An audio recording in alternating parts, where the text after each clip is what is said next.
Hey guys, welcome back to doctor Usha blogs. আজকে একটা নতুন জায়গায় আমরা যাত্রা শুরু করেছি। আজকে আমরা আছি ঝাড়খণ্ডে আর যাচ্ছি আমরা রঙ্কিনী মন্দির জাদুগোড়া। বাজছে হচ্ছে 8:15 আর আমরা আজকে যাচ্ছি রঙ্কিনী মন্দির। অ্যান্ড আমি ফার্স্ট টাইম না, আমি ওর সামনে দিয়ে অনেকবার গেছি। তো আজকে আপনাদের জন্য যাচ্ছি and hopefully it will be a good trip. আমি চাইবাসা থেকে বেরিয়েছি। চাইবাসা থেকে হচ্ছে টাইম লাগে 1.5 থেকে 2 আওয়ার্স। তো দেখা যাক কতক্ষণে পৌঁছাই। এখন বাজছে হচ্ছে 8:15 অ্যান্ড আমরা মন্দিরে, হনুমান মন্দিরে দাঁড়িয়েছি জাস্ট প্রণাম করতে। আর পুরো ফ্যামিলি যাচ্ছে সবাই। তো স্টে টিউনড, পুরো ভিডিওটা কিন্তু অবশ্যই দেখবেন। আমার ইনলজের বাড়ি চাইবাসা, ঝাড়খণ্ড। তাই জন্য আমরা আজকে যাত্রা শুরু করেছি রঙ্কিনী মন্দিরের জন্য চাইবাসা থেকে। চাইবাসা থেকে এই রাস্তাটা ধরে আমরা এগিয়ে চললাম। আজকের ওয়েদারটা কিন্তু অসম, মানে একদম বিশাল রোদ এখনো অবধি হয়নি। এখন বাজছে হচ্ছে 8:35 আর আমরা যাচ্ছি। দেখিয়ে দিই সবাইকে কারা কারা আছি। পিছনে আছে মম্মি পাপা। তো দেখা যাক আমরা পৌঁছাবো কতক্ষণে। রাস্তা খুবই ভালো আর মনে হয় 1-1.5 ঘন্টা লাগে। কিলোমিটার কিতনা है बना 60 কিলোমিটার ফ্রম চাইবাসা। তো বেশিক্ষণ লাগা উচিত না, 1.5-2 আওয়ার্সে পৌঁছে যাওয়া উচিত। তারপর গিয়ে আমি দেখাবো পুরোটা। তো পুরো ভিডিওটা অবশ্যই দেখবেন and please subscribe to doctor Usha blogs. And এই ভিডিওটা কিন্তু পুরো দেখতে হবে and please like this video. আমরা আজকে 8 জন মিলে টোটাল যাচ্ছি বেড়াতে। আর দুটো গাড়ি আছে, এই আমাদের একটা গাড়ি আর পেছনে যে গাড়িটা আছে ওটাতে ভাইয়া, মানে আমার যিনি ভাসুর, সে আছে আর তার পুরো ফ্যামিলি। তো আমরা এই দুটো গাড়িতে করে যাচ্ছি রঙ্কিনী মন্দির।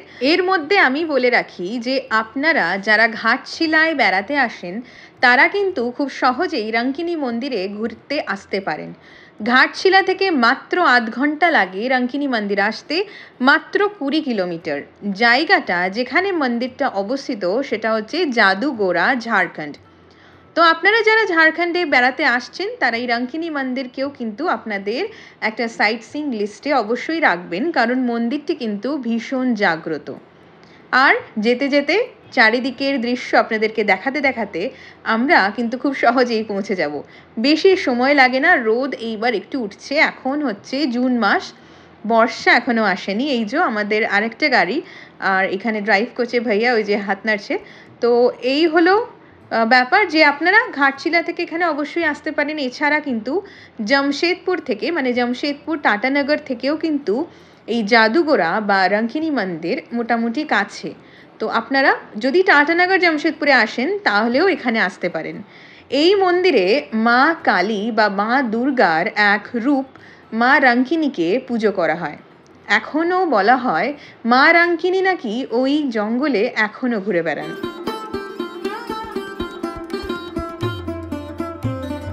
আপনারা যদি ঘাটশিলা থেকে আসেন তাহলে ওখানে কিন্তু টোটো ভাড়া পাওয়া যায় এই রঙ্কিনী মন্দিরে আসার জন্য। এছাড়া কিন্তু যদি টাটানগর বা জামশেদপুর থেকে আসেন তাহলে আপনাদেরকে গাড়ি ভাড়া করতে হবে। আর যেরকম চাইবাসা থেকে আমরা যাচ্ছি, তো চাইবাসা থেকে আমরা নিজেদের গাড়িতেই যাচ্ছি। এখান থেকে গেলেও কিন্তু আপনাদেরকে গাড়ি ভাড়া করাটাই বেটার।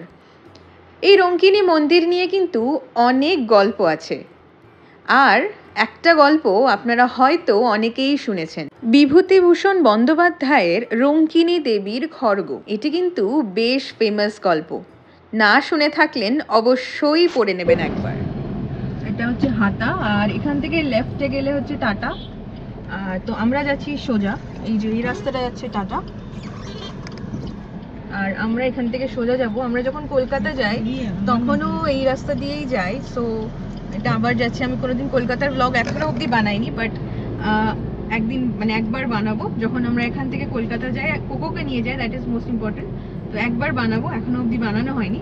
তো এই রাস্তা দিয়েই যাই অ্যান্ড বেশ ভালো রাস্তা, তাই বেশ তাড়াতাড়ি পৌঁছে যাওয়া যায়। দেখাই যাচ্ছে খুব ভালো রাস্তাটা।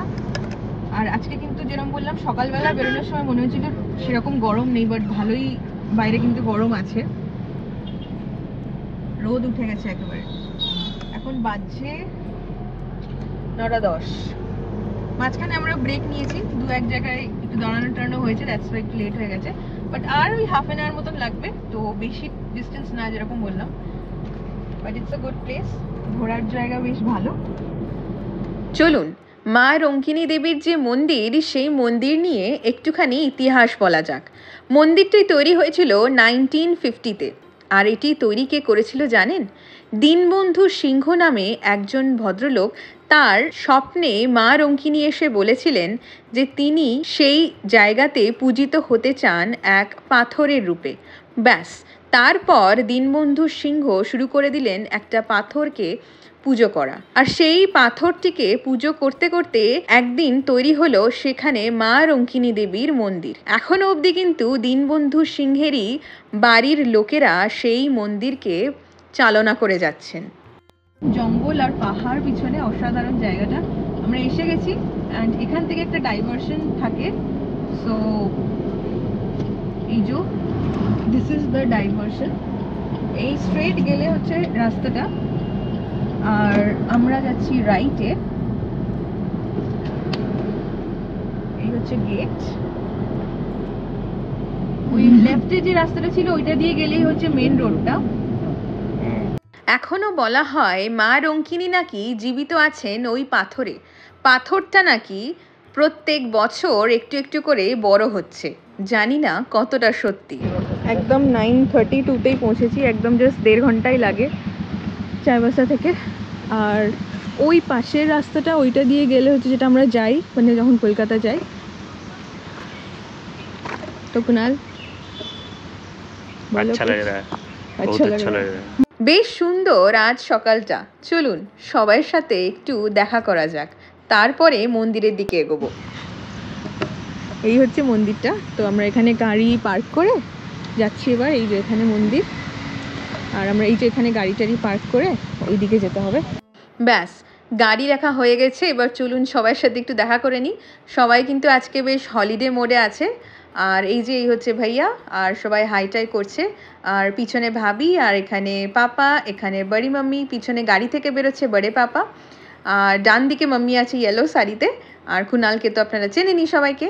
তো আমরা কিন্তু এইবার যাব, পুজো দেওয়ার ইচ্ছা আছে, সকাল সকাল পৌঁছে গেছি, সেই জন্য একেবারে তাড়াতাড়ি পুজো দিয়ে আমরা ফেরত যাব। আর এগোতে লাগলাম আমরা, মন্দিরটা ওই দেখা যাচ্ছে সামনে বাঁ দিকে, এখানে এরকম পুজোর যে সরঞ্জাম সেগুলো কেনার জায়গা আছে, আর এখানেই কিন্তু জুতো রাখতে হবে, আপনারা চাইলে গাড়িতে রাখতেই পারেন, বাট আমরা এখানেই রাখলাম।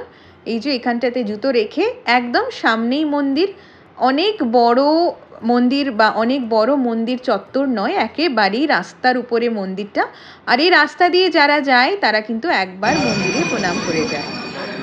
এখানে এটা হচ্ছে মান্নাত যারা করে, মানসিক করে, তো এখানে এরমভাবে বাঁধে। নিচেও যাওয়া যায়, হ্যাঁ নিচেও যাওয়া যায়, যাব পরে।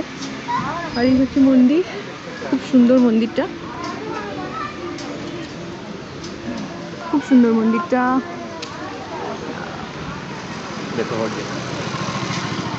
এই যে পুজোর আমরা কিন্তু ডালা কিনে নিয়েছি, আর এখানে নারকেল নিয়ে সব কিছু নিয়ে কিন্তু 100 টাকা পড়েছে। এছাড়া যদি কেউ মান্নাত মানে ওই মানসিক করতে চান, সেটার কিন্তু নারকেল আলাদা কিনতে হয়, সেটার প্রাইসটা আমি জানি না, কারণ আমি সেটা করিনি। আর এখানে এমনি যদি আলাদা করে কেউ ধূপ কিনতে চান, তো সেগুলোর আলাদা রেটস আছে, মানে 5 টাকা ধূপের প্যাকেট এরকম টাইপের। তো এই যে পুরো ডালাটা, এইটা ছিল 100 টাকার। আর এখানে কিন্তু ছোট্ট একটা লাইন আছে, দেখাই যাচ্ছে। আর মাঝখানে যে মেন গর্ভগৃহটা, তার দুই পাশে দুটো মন্দির, একদিকে হচ্ছে গণেশের মন্দির, আর একদিকে শিব ঠাকুরের মন্দির। আমরা লাইনে দাঁড়িয়ে পড়েছি সবাই, আর পুজোর দিকে অগ্রসর হচ্ছি। পুজোতে মোটামুটি খুব সুন্দর করেই ভালোভাবেই পুজো হচ্ছে, এখানে কিন্তু আপনারা দর্শনও করতে পারেন মায়ের। এই হলো মা রঙ্কিনী দেবীর শিলা, আর এই শিলাতেই কিন্তু সিঁদুর মাখিয়ে কাপড় পরিয়ে পুজো হয়। মা রঙ্কিনীর কিন্তু একটা গল্প এখানে আছে, জানি না এটা কতটা সত্যি, কিন্তু কথিত গল্প, সেই গল্পটাও কিন্তু আমি বলবো, তার আগে দেখে নিন। ব্যাস আমাদের হচ্ছে পুজো দেওয়া হয়ে গেছে, এখন বাজে 10টা, আর খুব ভালো করে পুজো দেওয়া হয়েছে, মানে বেশি তো লাইন নেই দেখাই যাচ্ছে। আর পুজোটা খুব ভালো করে, মানে প্রত্যেককে আলাদা আলাদা করে পুজো দেওয়ানো হয়েছে নাম গোত্র দিয়ে। তো খুব ভালো করে পুজো দিয়েছি আমরা। তো কুনাল কেসা লাগা পূজা করকে? আচ্ছা লাগা না? সেই খুব ভালো লেগেছে, মানে একদম ভালোভাবে পুজো দিয়েছি আমরা। তো একদম তাড়াহুড়ো না, আরামসে নাম জিজ্ঞেস করেছে, গোত্র জিজ্ঞেস করেছে, বেশ ভালো ব্যাপারটা। হ্যাঁ আরতিও করেছি, ইয়েস আমরা আরতিও করেছি, তো বেশ ভালো। আর এই হচ্ছে বেশি লাইন নেই, এইটুকুই লাইন, আমরা এরকমই লাইনে দাঁড়িয়েছিলাম। लेकिन हाँ कोई फेस्टिवल रहने से भीड़ काफी ज्यादा रहता है, स्पेशल कुछ अदर फेस्टिवल है तो। আর এই নিচে এখান দিয়ে হচ্ছে কিছুটা নদী ছিল, আই থিঙ্ক। नदी नहीं, ऐसी पहाड़ वाला जो छोटा सा स्ट्रीम रहता है। তো এখন তো কিছুই নেই, তো আমি দেখছি নিচে যদি যাওয়া যায় গিয়ে দেখবো, নাও যেতে পারি, দেখা যাক। আর এখানে এরকম মান্নাত মানসিক করার জন্য নারকেলের মধ্যে লাল কাপড় বাঁধা হয়, তো বলে যে এটা অনেক জাগ্রত। আর মা দুর্গার এটা একটা মানে কার্নেশন, মানে কি বলবো, ইনকার্নেশন। মা কালীও মানে অবভিয়াসলি মা দুর্গা মা কালী, তো একটা ইনকার্নেশন মা দুর্গার হচ্ছে মা রঙ্কিনী। আর এখানে এই জন্য মা কালীও আছে, এই যে এখানে দেখা যাচ্ছে। আর এইখানে মা দুর্গাও আছে, এই যে। আর যেটা ভেতরে হচ্ছে সেটা অ্যাকচুয়ালি একটা পাথর, মানে মূর্তি তো সেরকম নয়। আমি ছবিটা হচ্ছে অ্যাটাচ করে দেবো এখানে, বিকজ আমি ভিডিও অত ভালো করে করতে পারিনি কারণ পুজো দিচ্ছিলাম। আর ছবিটা কিন্তু ভালো করে অ্যাটাচ করে দেবো, সো ইউ ক্যান সি যে কী আছে। আর কোনো রেস্ট্রিকশন নেই যে মানে ছবি তোলা যাবে না বা ভিডিও তোলা যাবে না, কোনো রেস্ট্রিকশন নেই, so that is also good. আর এখানে আসতে গেলে সকাল সকাল আসাই ভালো। আর খুব বিশাল বড় এরিয়াও নয় এখানে, বেশ ভালো জায়গাটা। এই যে একদম রাস্তার ধারে।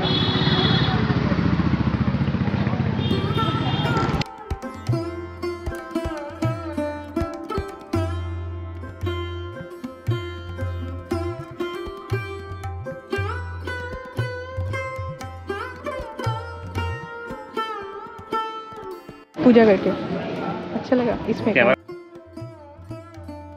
वेरी फाइन, अच्छा लगा ना? भैया कैसा लगा? नहीं अच्छा था, जल्दी मतलब हो गया, अच्छे से पूजा भी करवा दिया, अच्छा है। अच्छे से सबका सुन के अच्छे से पूजा करवाया, अच्छा है।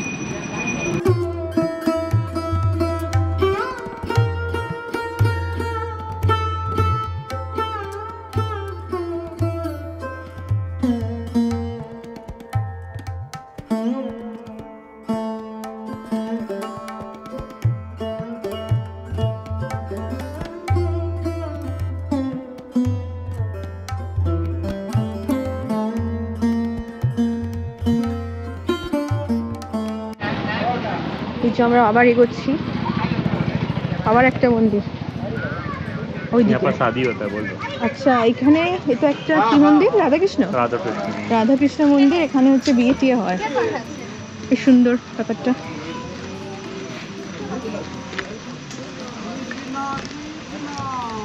এই যে সুন্দর জায়গাটা বেশ।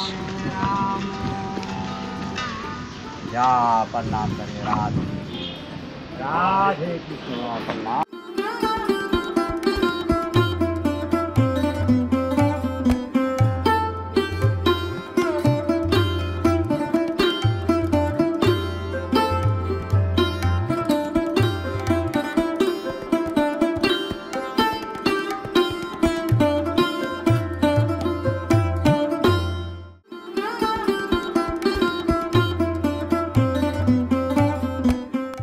রাধা গোবিন্দ মন্দির জাদুগড়া, এখানে হচ্ছে বিয়ে হয়, এই যে তাই তো বিয়ে হয় এখানে? হ্যাঁ এখানে বিয়ে হয়। আচ্ছা মন্দিরটা কিন্তু ভীষণ সুন্দর, চারিদিকে গাছপালা, আর এখানে এত সুন্দর একটা রাধা গোবিন্দ মন্দির। মন্দিরে বেশ কয়েকজন লোকজনও আছে। আপনারা যদি রঙ্কিনী মন্দিরে আসেন তাহলে কিন্তু এই রাধা গোবিন্দ মন্দিরটাও অবশ্যই ভিজিট করে যাবেন। জাস্ট ওই রঙ্কিনী মন্দির থেকে একটুখানি এগিয়েই এটা বাঁ দিকে পড়ে। আর এই মন্দিরে কিন্তু যেটা বললাম বিয়ে হয়, একদম পাশেই একদম এই যে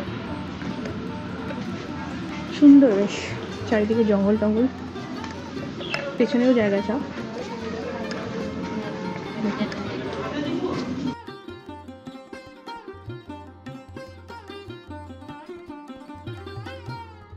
কি কি हवन कुंड बनता है, मंडप। अच्छा বিয়ে না, मंडप, ছাদনাতলা, ছাদনাতলা।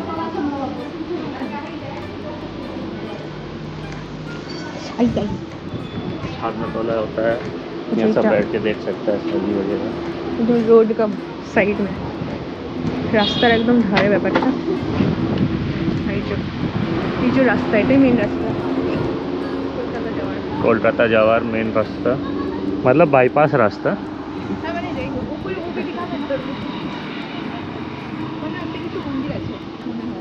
এখানে মন্দির আছে,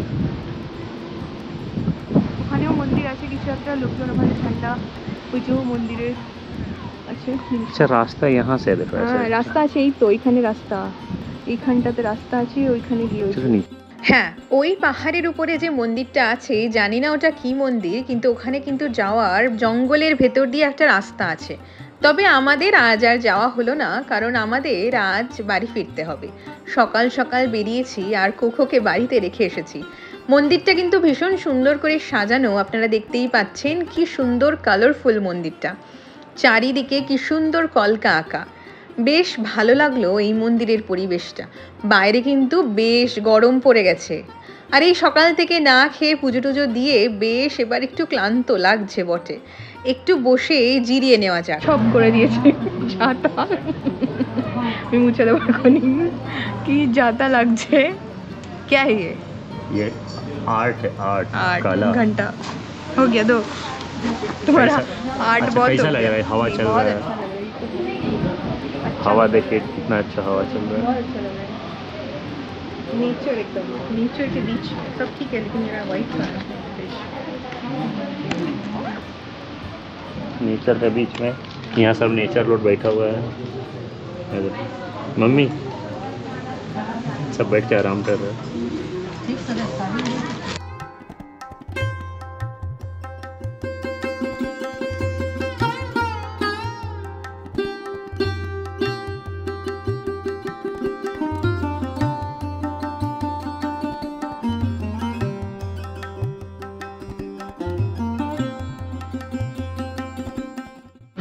Hare Rama, Hare Rama, Rama Rama, Hare Hare, Hare Krishna, Hare Krishna, Krishna Krishna, Hare Hare, Hare Rama, Hare Rama, Hare Hare Ram Ram, जय जय राम राम, हरे हरे।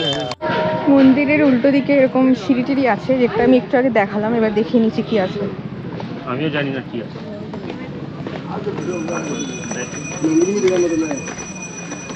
এই সিঁড়ি দিয়ে নিচে নেমেই ওই পারে গেলেই কিন্তু একটা ধুপি ঘাট ছিল, যেটাকে কপার গাড়ি ভ্যালি বলা হয়। কপার গাদি ভ্যালি, জানি না প্রোনাউন্সিয়েশনটা কি, বাট ওই অবধি আমরা আজকে যাইনি, কিন্তু আমি কিছু ছবি অ্যাটাচ করে দিলাম। এইখানে নাকি নরবলিও হতো। হ্যাঁ, মা রঙ্কিনীর এই মন্দিরে নাকি একসময় নরবলি হতো, আর সেইটা ওই দিকের যে জায়গাটা সেখানেই হতো, কিন্তু আজ সেটা আর হয় না।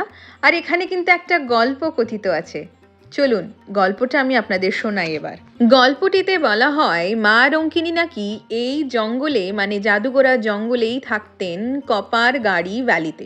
একদিন এক রাখাল একটা মেয়েকে দেখলো একা একা জঙ্গল দিয়ে হেঁটে যেতে, এবং সে সেই মেয়েটির ব্যাপারে জিজ্ঞেস করতে লাগলো। এই রাখালের থেকে পালানোর জন্য সেই মেয়েটি কপার গাদি ঘাটে গিয়ে একটা ধুপির একটা কাপড়ের ব্যাগের মধ্যে নিজেকে লুকিয়ে গেল, আর সেই ব্যাগটার মধ্যেই কিন্তু সেই মেয়েটি বসে থাকলো। আর রাখালটা তাকে না পেয়ে চলে এলো বাড়ি। আর এই জায়গাতে এই যে ব্যাগের মধ্যে মেয়েটি বসেছিল সেই হলো মা রঙ্কিনী, আর সেটা অনেক দিন থাকতে থাকতে একটা পাথরে পরিণত হয়ে এই জায়গাটা যেটা দেখা যাচ্ছে এখন, এইখানে পূজিত হতে লাগলো। আর এখানে কিন্তু নরবলি হতে লাগলো, যেটা ব্রিটিশরা বন্ধ করলো অনেক বছর আগে। 1865-এ বলা হয় ব্রিটিশরা নরবলিকে বন্ধ করেছিল এই জায়গাতে। আর বলা হতো মা রঙ্কিনী নাকি একমাত্র তুষ্ট হতেন নরবলিতে, তাই এই কাণ্ড। আমরা এখন রিটার্নের পথে, 10:42। বেশ ভালো লাগলো, একটা ডে ট্রিপ। তো আপনারা চাইলে আসতে পারেন, জামশেদপুরে যারা আছেন তারাও আসতে পারেন, আর চাইবাসা থেকে তো অবভিয়াসলি খুব কাছে। और जमशेदपुर है और काछे। ओ जमशेदपुर से कितना किलोमीटर फिर भी? जमशेदपुर से तुम्हारा हार्डली 30 किलोमीटर। ও তাহলে জামশেদপুর তো সামনে একেবারে, সো বেশ একটা ডে ট্রিপ হয়ে যাবে। ইটস গুড, সানডে করে আসা যেতে পারে, বেশ ভালো। আজকে যেরকম ফ্রাইডে, বাট ডে ট্রিপের জন্য বেশ ভালো। আর যদি কোনো মানসিক থাকে সেটা তো আরও করতেই পারেন এখানে এসে। এমনি ঘোরার জন্য জায়গাটা খুব সুন্দর এবং গ্রিনারি। বর্ষাকালে মনে হয় আরেকটু ভালো লাগবে, এখন যেরকম রোদ আছে বর্ষায় বেশ ভালো লাগবে। আর চলে এসেছি আমরা গাড়ি অবধি, সো স্টে টিউন ফেরার রাস্তা দেখার জন্য। বেরোচ্ছি আমরা, বাজছে এখন 10:50, হয়ে গেছে পুজো। আর এবার গিয়ে কিছু ব্রেকফাস্ট করা হবে রাস্তায়। বেশ ভালো লাগলো জায়গাটা। এই যে হাইওয়ে বা বাইপাস যেখানে কলকাতা যাওয়া যায়, ওই রাস্তা দিয়েও কিন্তু কোনো গাড়ি গেলে এই মা রঙ্কিনী দেবীর মন্দিরের সামনে একটুখানি সময় দাঁড়ায় আর দাঁড়িয়ে প্রণাম করে নেয়। যাই হোক, আমরা এবার বেরোলাম। আর বেরোনোর পরে আমাদের ব্রেকফাস্ট করার কথা, কিন্তু আমরা আজকে আর্লি লাঞ্চ করব। চলে এসেছি আমরা দ্য ইম্পেরিয়াল রিসর্ট। এটা কিন্তু হাতা থেকে আমরা যখন যাচ্ছিলাম চাইবাসার দিকে, তখন ডান দিকে যে জামশেদপুরের রাস্তা, সেই রাস্তার উপরে পড়ে। আর এটা একটা রিসর্ট, তো ভাবলাম আমরা যে আমরা আজকে আর্লি লাঞ্চ করে ফেলি, কারণ বেশ খিদেটা কিন্তু জমিয়ে পেয়েছে। জায়গা পার্কিংয়ের প্রচুর জায়গা। ওইটা হচ্ছে রাস্তা, মেন রাস্তা, বেশ ভালো। Imperial resort. এখন বাজছে 11:35, এখানে আমরা লাঞ্চ করব। এই যে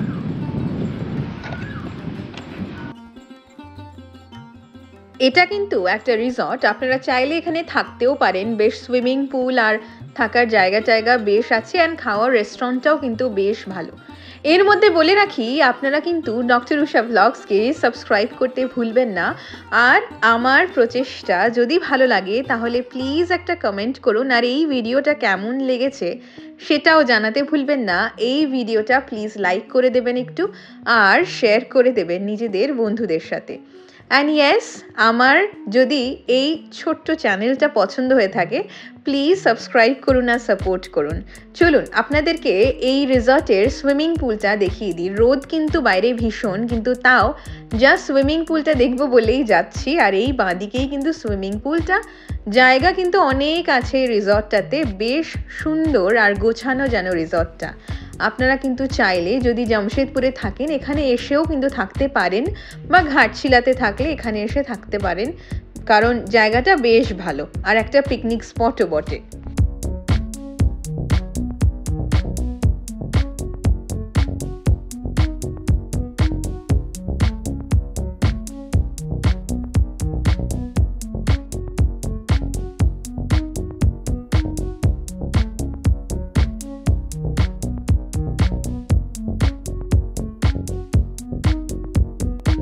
इस तरफ रूम से अच्छा जगह है। সুইমিং পুল ঘোরা হয়ে গেছে, এইবার খিদেটা কিন্তু আরও জোরে পেয়েছে। আর চলে এলো খুব তাড়াতাড়ি আমাদের প্লেটে খাবার। গরম লাগছে, তার থেকে বড় কথা বেশ ক্লান্ত সবাই। এবার তাড়াতাড়ি করে লাঞ্চ করে বাড়ি গিয়ে রেস্ট নিতে হবে। হ্যাঁ, এইবার চলে এলো আমাদের প্লেটে খাবার। আমরা অর্ডার করেছি চিকেন, তার সাথে অনেক কিছুই অর্ডার করেছি অ্যাকচুয়ালি।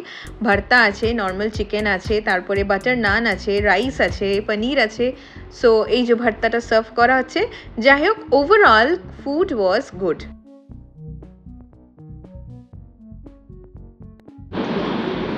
कैसा है खाना कुणाल? अच्छा है। बेटर कौन सा? भरता। भरता ना? हाँ, मुझे भी अच्छा लगा भरता। আমাদের কিন্তু বেশ ভালোই লাগলো খাবার।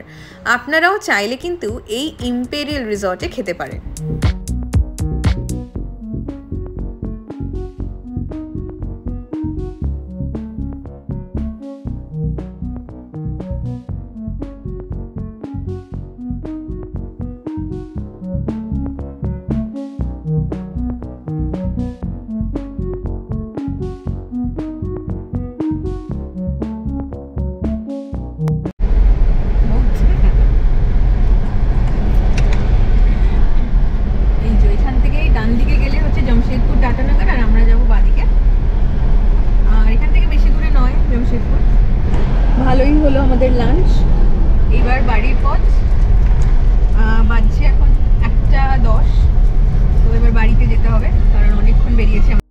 ব্যাস এবার বাড়ি যাওয়ার পথ ধরা, আর কিছুক্ষণের মধ্যেই কিন্তু পৌঁছে যাব।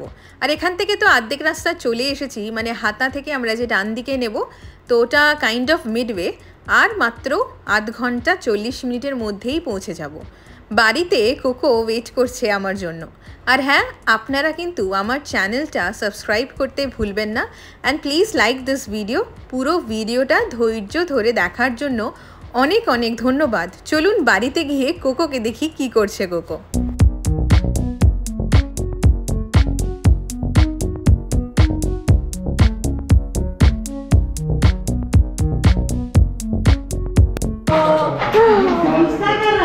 আমার সোনাটা তো, আমার সোনা বাচ্চা তো কোকো।